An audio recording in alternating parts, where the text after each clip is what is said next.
So this is a follow-up to the earlier video about the balloon, as we learn a little bit about how this thing works. And I have learned a couple of things since that video, so I wanted to follow up with something hopefully fairly short to cover those, including at least one item that I said in the earlier video that was just flat wrong. And that item was, I believe I stated that I did not think that the upper altitude winds shifted gradually counterclockwise the way the surface wind does. That was wrong. It does. When you first spawn into open world with the balloon, the wind on the deck, the red line down here, red arrow, corresponds with what the surface wind is doing. And as it gradually shifts, it will shift with it. Not exactly, because, see there, just matched up again. The balloon wind, I've noticed, is always on a cardinal point or one of the 15-degree ticks in between. It doesn't smoothly shift the way the blue surface wind does, but it bumps from tick to tick to tick.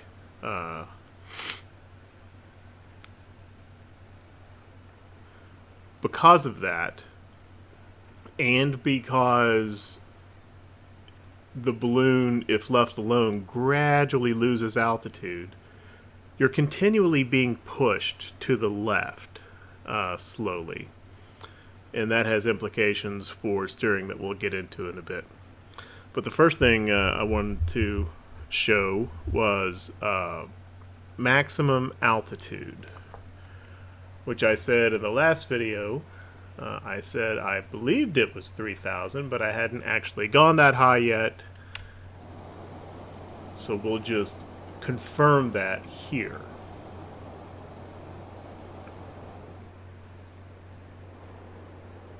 So we're going to go all the way up to max.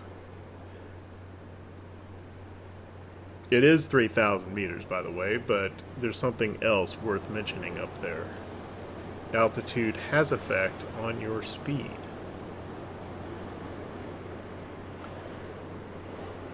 And what we'll find when we get up to 3,000 meters is that we don't go quite as fast as we do at lower altitudes.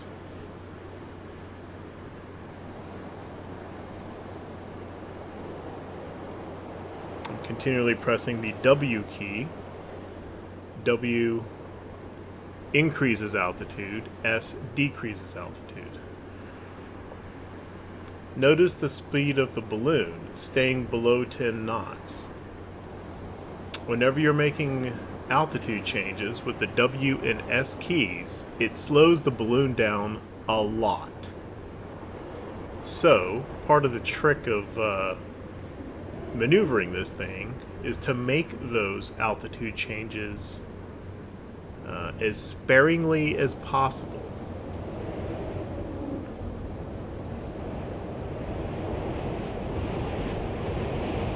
Now, if I let it go now and somewhere here around 1,800, 2,000 meters, and just let her start going with the wind, we'd get pretty good speed here.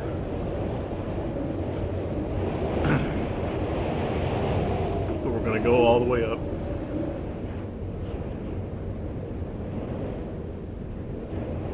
See, the speed is so slow that as I'm gradually spiraling up in altitude, I'm actually staying largely stationary. I'm still inside the port join window for San Agustin.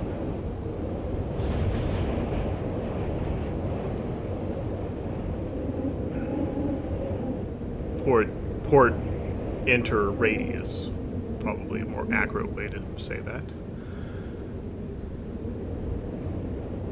Okay, coming up close to max. 800. 29. See, it's not even showing the wind level above me anymore. Boom. Hard stop. We're at max altitude.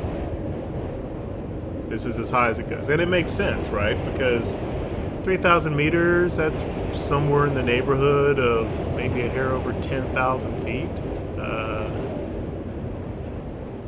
This is up in the territory where oxygen and starts to become a concern in an open gondola, and presumably without 18th century oxygen breathing equipment, hypoxia would be a concern any higher than this. It's probably already a mild concern now. 8,000 feet, which is roughly 2,400 meters and change, is actually the altitude which I believe is an international standard for requiring oxygen equipment or a pressurized cabin in modern aviation. So 3,000 meters seems a nice round number as a max altitude for an open gondola balloon. So here's the other thing worth noting. We've already dropped 25 meters just naturally. So you do gradually lose altitude, as mentioned previously. But look at the speed. We've topped out at 22, 23 knots. That's about all you get all the way up here. I won't say the wind is lighter. I don't think that's actually what's going on. But the air is less dense. So even if the wind is going as fast or faster, because it's less dense, my interpretation, possibly completely wrong, is that that provides less force pushing on the balloon and its drag.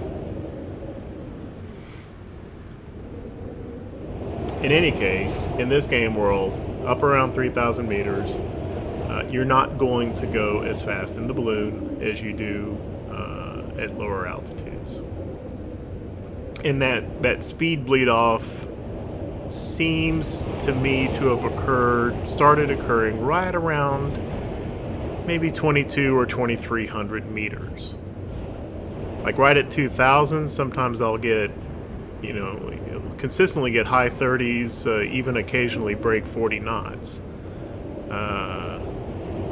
Somewhere around 22 to 23 is where it starts gradually bleeding off a little bit into the mid and the low 30s, and then further slower on up from there, down to about 22 knots at this kind of altitude, close to max. So, you don't really want to take this thing up to max altitude unless you have to, going across high hills and mountains, like if you're crossing Cuba or someplace like that. Now note at max altitude, we're still, the next port down the coast, Ayamonte, we can enter port from right up here. You do not have to descend to enter a port. You just need to hit that radius, which I think was covered in the last video. Okay.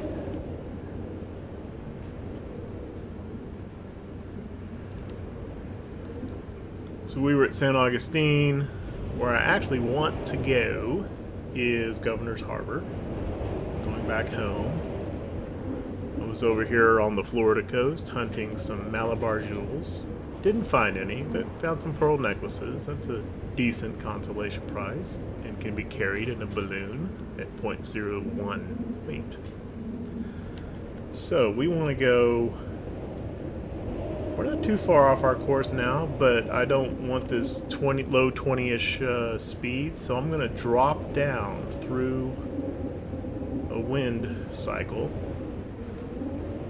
and I'm going to want to find a southerly wind, not a southeasterly, and I'll show why when I get there.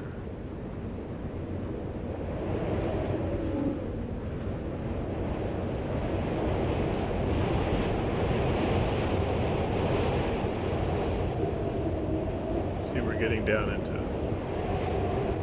we're going to have some better speed here. Oh, I went a little bit too low. I want it on south. That's good. So because you lose speed, we're going to start speeding up again. Because you lose speed when you make altitude changes, want to make as few altitude changes as possible. You're also, because of the wind shift and because of gradual altitude loss, you're also always being pushed continuously to the left, slowly. So what I have found to be probably the best way to do this is find a wind well to the right of your intended direction, and then use your course corrections to kind of keep yourself going in the right direction. So I'm on a south heading wind, and I use the A key to push me left for now over toward my desired direction. Now I'm a little bit right of track right now. That's okay. Here in a few seconds, it'll push me right onto track, and then a little bit left of track. And once I get in, and that'll gradually take me back in the direction I want to go. And then once I get more than one tick to the left of my desired direction, I'll take that correction off and just let it go straight. And I'll do the same thing again. I'll go a little bit right, then straight, then a little bit left, and then I'll put the right correction on, and we'll go through that cycle again. And I can go through that 3 times like that without making any altitude changes and slowing down my speed. So here we're at 2100, and we're making in the mid-30s now, which is much better than we were doing 900 meters higher. If I dropped it a little more, I think we'd get even a little bit faster than that. But of course that takes me in the wrong direction.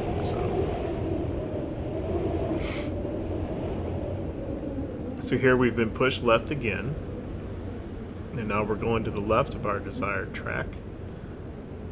But I probably need to correct anyway. Yeah, I'm a good bit to the right, so we'll let this ride for a minute or two.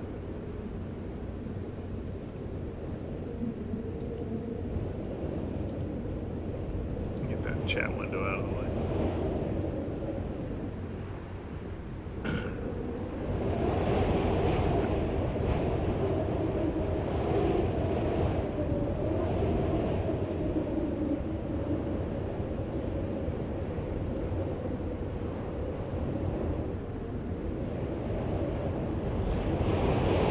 Now it's kind of make-believe, right? This thing doesn't have a rudder or thrusters or anything. So I'm just going to use the term rudder. It's not accurate, but I don't know what is, so at least it's familiar and clear. So I've got continual left rudder on now. I'm letting it carry me back to my track, which we're just about there, so I'm going to take it off now. So now we've got rudder amidships, if you will, and we're going straight down the direction we intend to go.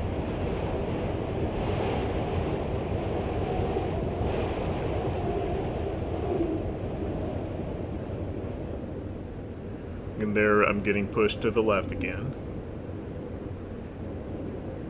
due to wind shift and altitude loss. We were a little bit above 2100 just a couple minutes ago. We've dropped about 60 or 70 meters since then.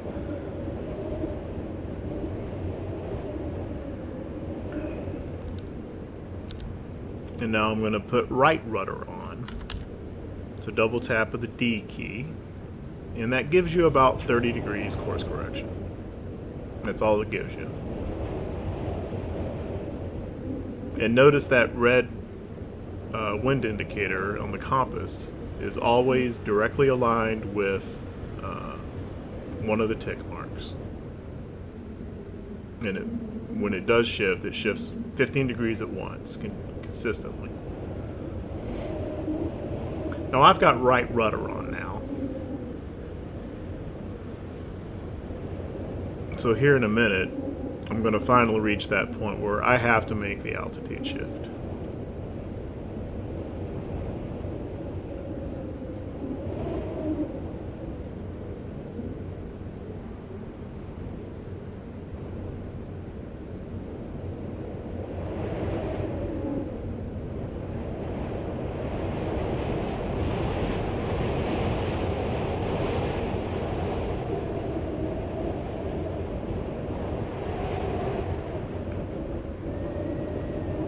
Notice, just like in a ship, when you're in bad weather, you get the bad visibility, and in 3D, that can make it pretty hairy to find that port inner radius if you're trying to make landfall.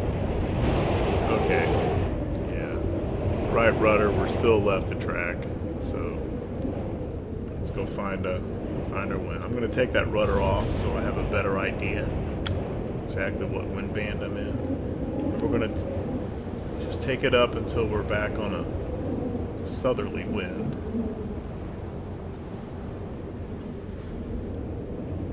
It's actually a northerly wind. It's going southerly. Alright, now I'll put that left rudder on.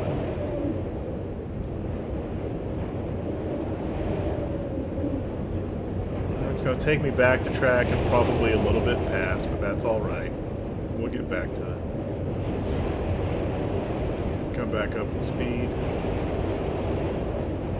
Now, I know I would go a little bit faster if I could drop altitude, but the wind direction is... Here's where it is, here.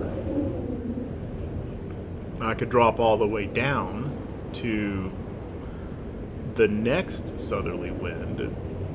I don't know, that might be 1,300, 1,400 meters or something.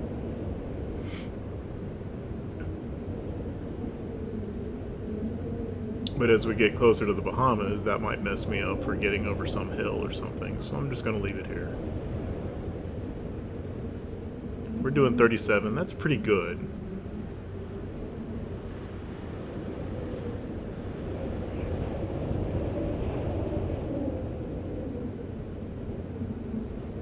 As far as crossing land, in the last video I had not actually tried it, but the balloon will cross over Yucatan, even down toward the base, and it will cross over Florida. I have not tried to take it across Panama or someplace like that to get to the Pacific. I have heard others say that that is not possible, but I have not personally tried that. I have seen in a couple of spots along the Mexico and Texas coast that there are some areas where the coast will just stop you cold. You can't go over inland at all.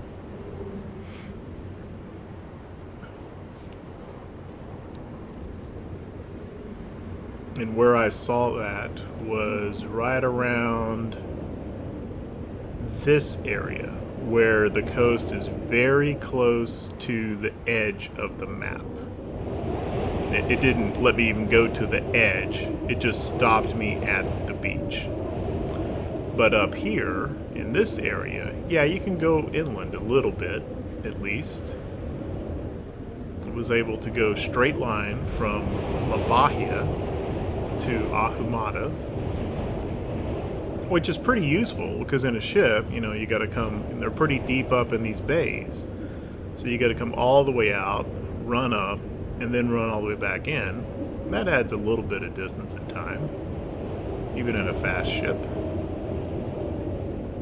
But you can go straight here. Likewise, you can go straight from someplace like Constance, Bermuda, Chafalaya to Naval, Orleans. I don't know if that's pronounced correctly or not.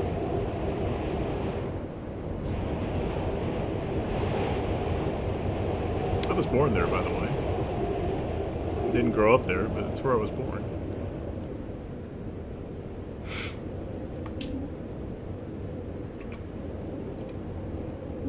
Most of my life I've just said Nolans.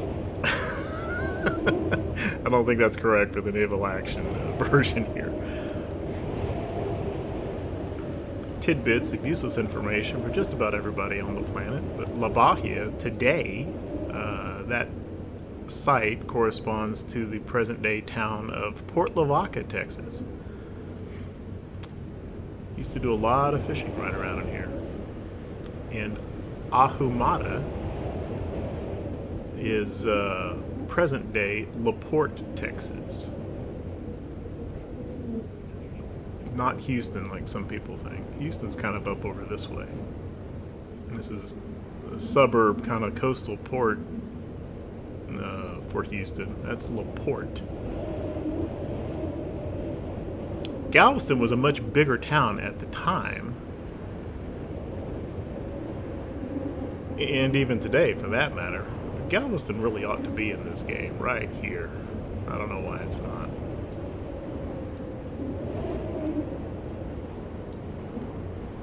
And I haven't been paying attention to my wind. Yeah, okay. Kept that way too long. I think I better. Yeah. Now I've gone, because I was gabbing and not paying attention, right through the midships portion, and got right rudder back on again. Yeah, we're not doing too bad. Next time I correct course, I'll find a wind band that gets us right back where we're supposed to be. Anyway, I think that about covers it. Confirmation of max altitude. Wind is weaker at max altitude, so you want to be lower altitudes most of the time if you can, depending on what the wind direction lets you do. The wind does shift gradually counterclockwise, just like the surface wind does. A little bit on kind of what I've arrived at is a good way to steer and crossing land. Hope that was helpful.